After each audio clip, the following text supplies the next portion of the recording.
Don't forget to donate to the hashtag Daytona Dream 2019 GoFundMe for your chance in January to win one of these 3 Kevin Harvick diecast. Now enjoy the video. We cap off what's been an exciting weekend here from the Joltis Super Speedway as we prepare for race number 13 for the Division 2 drivers here in the NCRA Skittles Super Speedway Series. After tonight's race, there will be only 2 races remaining where we will finally figure out who the 8 drivers will be that will represent in the chase for the championship here in Division 2, as well as the 8 drivers over in Division 1. And this is a track that can hold them 4 wide, 5 wide, sometimes 6 wide, so you got to consider this one of those wild card races. Maybe a driver we don't normally look at in the last couple of weeks will come to the forefront here, get a win, and put themselves into the championship picture. One of those drivers could very well be the driver that is going to line up on the pole position. Now pushing the streak to 26 races, 26 drivers starting on the inside of the front row, and that is the 3 of Michael Norman. Norman comes into this race 12th in the point standings, and so with where he's positioned in points, a 1 in the win column could put him very much into the conversation in the upcoming few weeks of possibly being in this season's chase for the championship. But that battle for the chase for the championship really has come to a boiling point coming into this race because 12 races, 12 different winners here in Division 2, only 8 spots up for grabs. Now right now, technically we only have 10 of those 12 drivers that are in the hunt for a spot in the playoffs currently. We'll document why in just a moment. But this is a big opportunity as well, not only for a driver to get their first win to be able to get into the championship picture, but for a driver to get their second win and maybe be the first confirmed driver locked up in the chase for the championship here in Division 2. I mean, I'm looking at guys up here like Vince Almariego, Charles Sandfer. They're former winners this season. Can they get it done and get themselves a locked up spot at the checkered flag? Let's go get that command. Drivers, start your engines. So as the command is given, and the pace car will lead the field around this just over 4-mile super speedway. I think it's about 4.142, if I remember correctly, for the actual length distance. Let's give you first your overall point standings battle coming into this race, because obviously there is a regular season championship on the line, but really right now it's not much of a battle. Did get a little closer after last week's race at Texas World. Jeff Scott managed to close up the points gap between himself and the points leader Fury Gamington. It's now 51 points coming into this race. It was over 70 points last week. So he's right now trying to close in the gap. Then you've got Karson Gum, who moved up to 3rd, William Flickinger 4th, John Andrews in 5th. The rest of your top 10 right now are Nathan Stapleton, Kyle Langeland, Jack Hallec, Keith Batson, after his win last week, jumped up 7 spots to 9th, and Alex Benyacko currently sits in 10th. Now, as far as our battle for the playoff positions, 8 playoff spots up for grabs. Right now, the drivers in possession of those are Fury Gamington, Jeff Scott, John Andrews, Keith Batson, Alex Benyacko, Eric Sadler, Charles Sandfer, and right now outside pole sitter Vince Almariego holds the 8th position. The 2 drivers that he has to worry about here tonight that have a win as well are Caleb Farrell and Nathan Ormond. Almariego's 23rd in points, Farrell is 25th, Ormond is 27th, and as I look here, there are 9 points separating Almariego back to Caleb Farrell and only 11 points separating Almariego back to Nathan Ormond. So those 3 are really going to be battling for that 8th and final playoff position. And as I said, if we have someone go to victory lane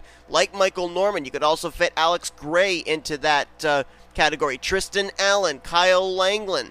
Any of those guys, right now, they're running high enough in the point standings that a win would put them into a playoff position. Langeland is 7th in points, Norman is 12th in the standings, Gray is 14th, and Tristen Allen is 15th. So they would definitely, with a victory here today, they would put themselves up into the playoff grid, probably heading into next week's race at Riki. 16 laps of racing here tonight. Doesn't seem like that's a very long race, but when you consider that the track is over 4 miles in length, it's actually going to be a somewhat long race. And if you didn't tune into last night's Division 1 race, we had green flag pit stops. That was what brought out our only caution. But if these drivers can make it as far as lap 10, 11, 12, somewhere in that vicinity without having a caution come out, we will probably see green flag pit stops in this race as well. Here we go. Michael Norman gets us underway at Joltis. Let's roll.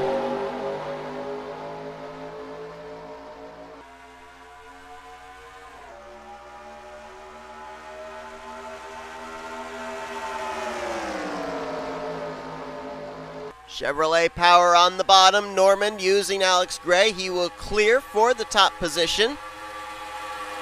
We will be seeing all lanes be able to work here at Joltis. It'll be that inside line preferred in the corners, but on the straightaways, a lot of drivers like to migrate up to the wall, and so that outside line gets really good momentum. As Norman clearly knows that. Obviously took some notes in last night's race. You saw him move up to the top side, stopping the advance of Trey Wright, who was leading the outside line. Now Trey Wright going to swing to the outside, tries to get to the right rear quarter panel, can't do it, has to stay in line behind the three of Norman. Now he'll cross lanes, go to the inside, and he will try and take the lead going into this corner. He's got to clear Michael off of the turn, though.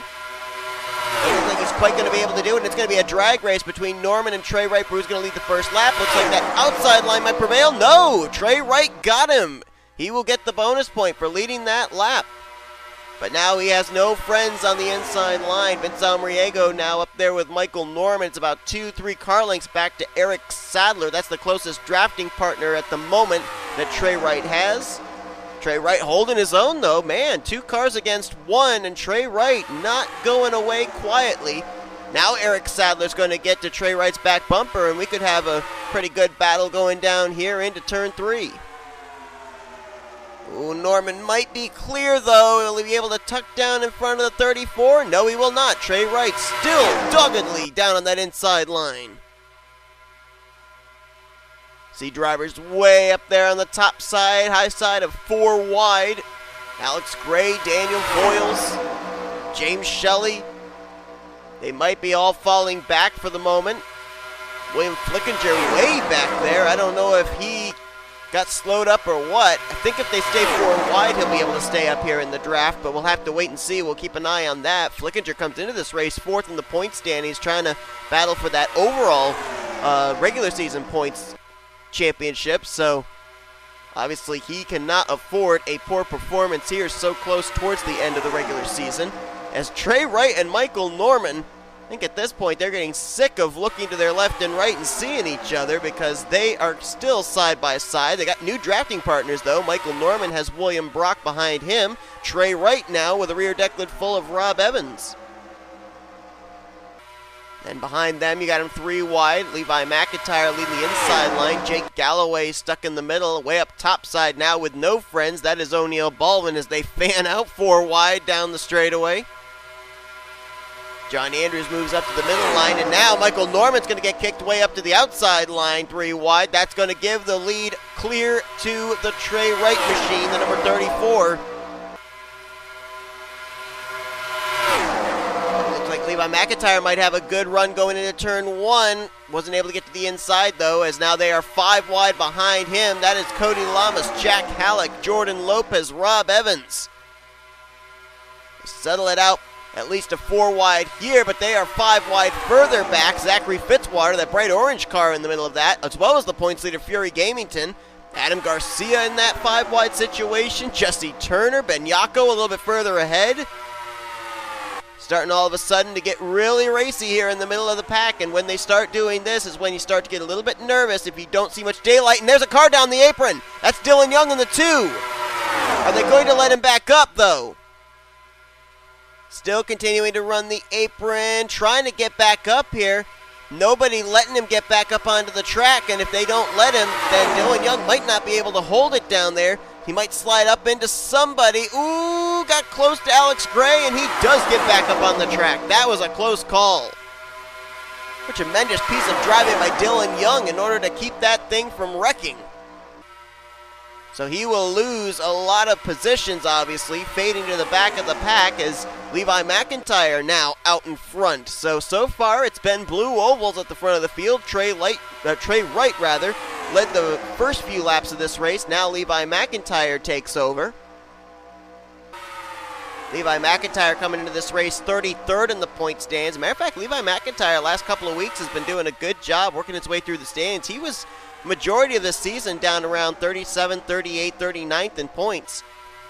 And right now he finds himself coming into this race only about 24 points out of 30th in the standings, which if he won here tonight, he might actually be able to make up. The car he's trying to battle as far as trying to get into the top 30 is running third place right now. That is Simon Salera. He's the driver 30th in the point standings, but I mean, Levi, yeah, he could move into the top 30, but then he's got to deal with drivers like Nathan Ormond, Caleb Farrell, Vince Almariego, who are also race winners this season that are higher in the point standings than he is. Remember we said that William Flickinger looked like he was losing the draft? There he is, fourth in line right now in that Brandt Menard's Toyota Camry. So obviously he did not lose the draft.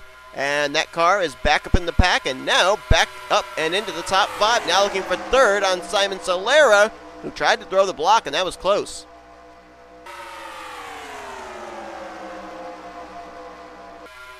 Getting closer and closer to the fuel window, which would be somewhere around between laps 10 to 12. But we did have a caution in last night's Division 1 race, and it was as a result of green flag pit stops. Kind of reminds me a little bit of what we had at Toddring, where the race was clean and green until drivers had trouble with the access road. Well, that was the issue in last night's Division 1 race as well. Drivers all trying to come to pit road at the same time. A number of drivers ran wide, and it was the car of James Qualls that ran too wide, tried to get to pit road at the last minute, and ended up hitting the edge of the pit wall. And we've had our first non-Ford driver lead a lap. Jordan Lopez just edged Levi McIntire at the stripe that time by, so his Toyota Camry now leading the way. That's a driver I don't think have talked a whole heck of a lot about this season, but I think we probably should. Last week, a great run at Texas World. Lopez jumped from 25th to 17th in points coming into this race. So no doubt about it, he would probably be in the playoff hunt if he were able to go to victory lane, as he loses the lead now to Charles Sandfer. Sandfer, former winner this season, back at Pepsi Super Speedway. Comes into this race currently 19th in the point standings. He is in the 7th seed right now in terms of the live playoff standings. And look, a couple cars back behind him, now stuck in the middle of the line, but that was Keith Batson, last week's winner. With his win, he now moved into a playoff position as well. Got some new faces working their way towards the front. A couple more Toyota Camrys. The 84 of Chris Maley, the 72 of Nathan Stapleton. Right now, third and fourth unofficially. Stapleton comes into this race 6th in points, so a win would put him into a playoff position. Chris Maley, on the other hand, he's just outside of the top 30 in points, 31st in the standings, 10 points out of 30th. Josh Drake back there as well, the 66 I just noticed. Drake comes into this race 37th in points. As Charles Sandfer continues to show the way. Now we got more drivers working their way up the inside line. Adam Garcia there, the 29. Adam Garcia, another driver that's been kind of quiet this season, but having a pretty consistent year. Despite only 3 top 10s and no top 5s, he's 16th in points. There's a lot of drivers that this is what I love about this kind of a format and getting down to the closing end of the season. You look and you see so many drivers that we really don't spotlight week after week, but they've been quietly keeping themselves in the top 20, top 15 in points. And then they come out with a surprise win, and you look and you think, wow, I wasn't even considering them with a win to be in a playoff position, and there they are. Oneal Balvin forces Jack Hallec 3 wide. Puts him into the middle. Look at this. Big run on the outside line for Adam Garcia, trying to make some moves on Charles Sandfer. And now Balvin going to try and make a move there. Balvin is 20th in the points coming into this race. So don't count him out. He's got his teammate right behind him, Eric Sadler, our winner from Talladega. And then behind him, the pole sitter, Michael Norman, working his way back up to the front. got Daniel Voyles with him. And behind Voyles, Trey Wright. Remember Norman and Trey Wright, they were side by side for the race lead for the first 3 laps of this race. And pit stops are going to begin. Here we go. Charles Sandfer going to the inside, and we got some drivers running wide. Adam Garcia is one of them. Now, if they're smart, if they've missed pit road, they will not try coming to pit lane. They will instead go back out on the racetrack. And it looks like that's exactly what Garcia and Voyles are doing. This is smart. Now, I know that they're losing track position, but we saw a couple of drivers in last night's race also miss pit lane. They went back out on the track and thus were able to finish the race. So if you're missing pit road, best thing to do is to just come back out onto the racetrack. And that was very smart on the part of those 2 drivers that we saw right there. Adam Garcia, as everybody finishing up their pit stops here. Adam Garcia, and who was the other car that missed it? Voyles.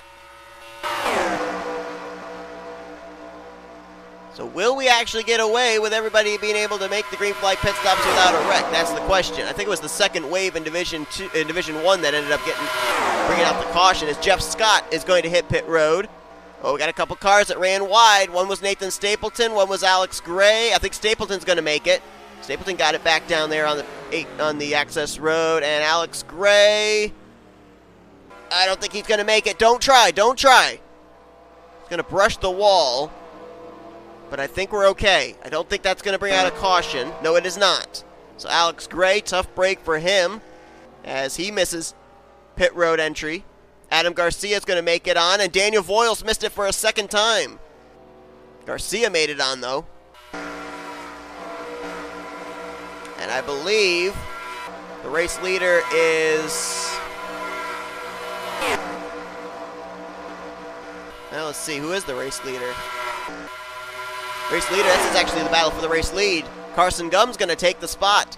Now, remember, the start-finish line is before the pit road entrance, so these drivers might actually be battling for lap lead, and I think Karson Gum's going to get it, even if he comes to pit road. And he does.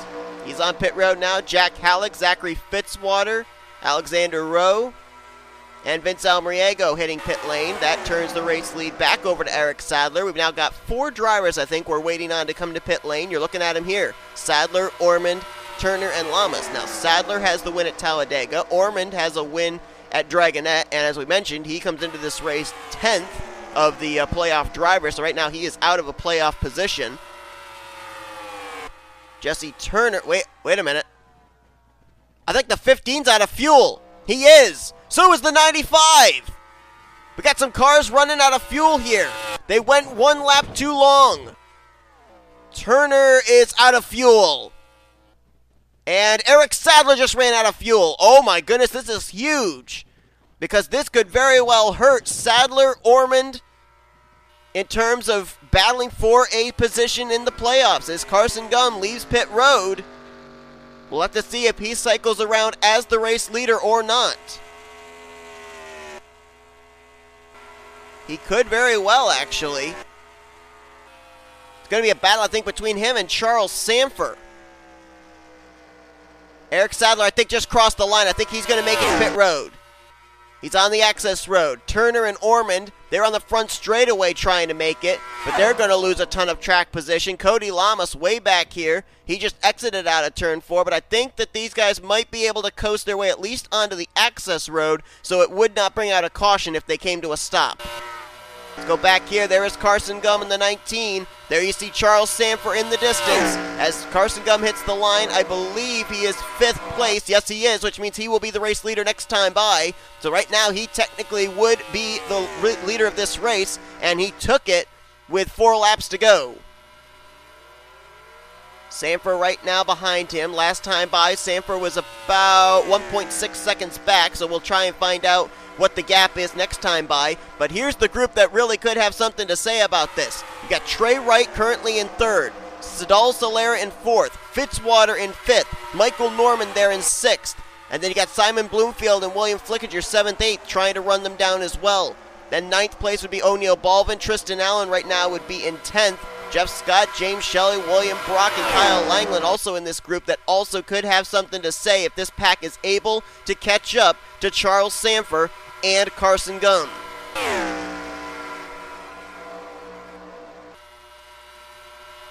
They're a bigger pack, there's no doubt about it, but the question is, do they have enough time? Now remember, it was 1.6 seconds from Gum back to Sandfer. Now let's see what it is as Gum will have the lead. Cut it down by half. Only 8/10 now separating Charles Sandfer from Karson Gum. Karson Gum comes into this race third in the point standings. A win would put him in the playoffs. Sandfer already has a win, so a second win would lock himself up a spot in the playoffs. Who wants it more? Then you've got this group back here of a number of drivers still for their first win. Trey Wright, Michael Norman, Zachary Fitzwater, Simon Bloomfield, William Flickinger. You've got Sedale Salera there, outside of the top 30 in points, 35th in the standings, trying to get back into the playoff competition. A second win could certainly help him out with that.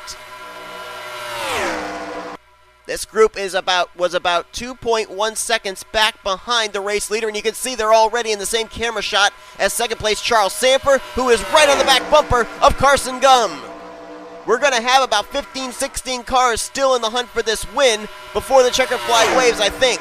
Langeland last time by was scored 14th, so 14 cars will probably be battling for this win, but there's also a second pack behind them being led by Benyacko. This group might have something to say as well if they have time to catch, but there's 2 laps to go. You got Andrews, Benyacko, Lopes, Simon Salera, Josh Drake, Hallec, Galloway, and Chris Maley in this group. Do they have enough time? Trey Wright, Zachary Fitzwater side by side as Charles Sandfer has taken the lead away from Karson Gum. What about this group though? Can they reel them in? If they remain side by side, it's not really going to help them, but I still think that this group's going to produce more speed than this group here. Yeah, they're going about 3 to 4 miles per hour faster than the top 2, so I think they are going to catch them. Question is, when do they catch them and how much time are they going to have to be able to make a move? Trey Wright now moves down in front of Zachary Fitzwater as they try and get the draft off the 19. If they can pull Karson Gum back to them, that's really going to help them. But this time by, white flag will be displayed. 1 more lap to go. Can Charles Sandfer hang on? Can Karson Gum get this group to work with him, help push him up past Charles Sandfer? Or can Trey Wright and company make a move on the top 2? Heading into turn 2 they go. Karson Gum moves down, tries to get the draft with the 34 of Trey Wright. Trey Wright tries to get the run around the outside. Right now they're battling for second. That's not going to help them run down Charles Sandfer. But they still have some time here. It's a big racetrack. Plenty of time to make a move. Well, Karson Gum's got a good push. He's got Trey Wright with him and William Flickinger, and he's got 2 more straightaways to work with. Trey Wright now steps out of line. Can he make the move to the inside? Yes, he will. They'll go 3 wide per second. That might be all she wrote. That's not going to give anybody an opportunity to get a run on Charles Sandfer. Sandfer's going to be the first one in Division 2 to lock himself a spot in the playoffs. He'll be the first 2-time winner in Division 2, taking the checkered flag here tonight at Joltis.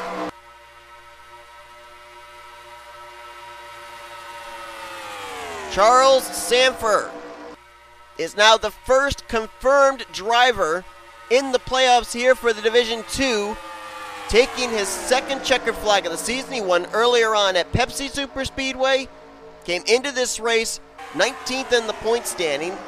I believe it was 7th of the 8 playoff seeds. He now immediately jumps up to the first playoff seed, and he will be battling for the championship here in the Skittles Superspeedway Series. They were more content to battle for second than to work together to run him down for the win. And Charles Sandfer, who I do believe led the most laps here as well, gets some really good points there and brings home the victory. It is the 3rd win of the season for Retro Racing Enterprises, and he becomes the first driver here in Division 2 to go to victory lane more than once.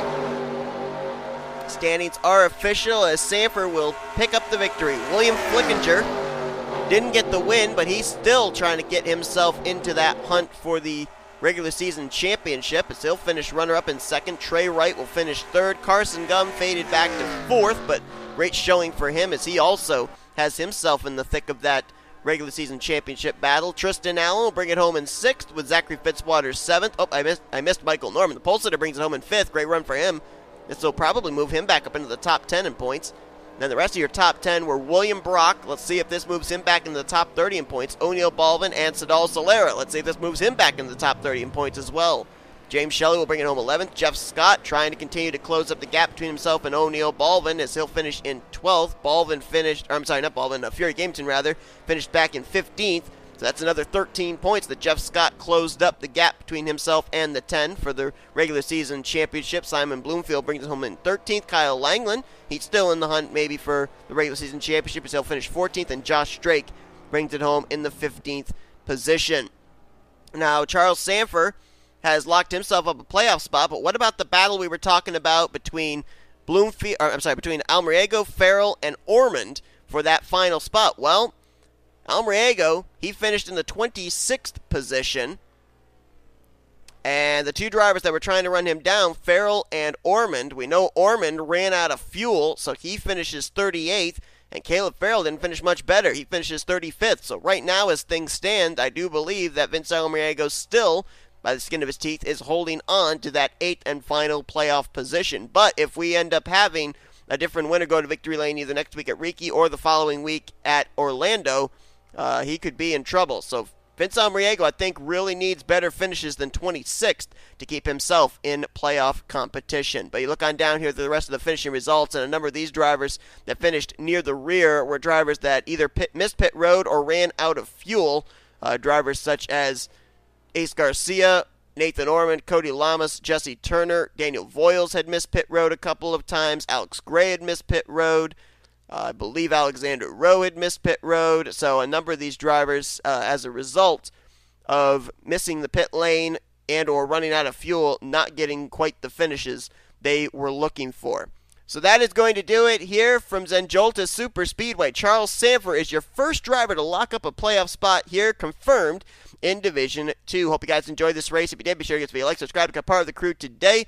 We've shown you full figure results. These are your overall point standings heading next week, where we will have the knockout qualifying, Division 1 and Division 2 races, race 14 for them, with 2 races remaining in the season at Riki Raceway. Until then, I've been Seth Cole, and you've been watching a production of the NNSCRA Offline Racing at its best.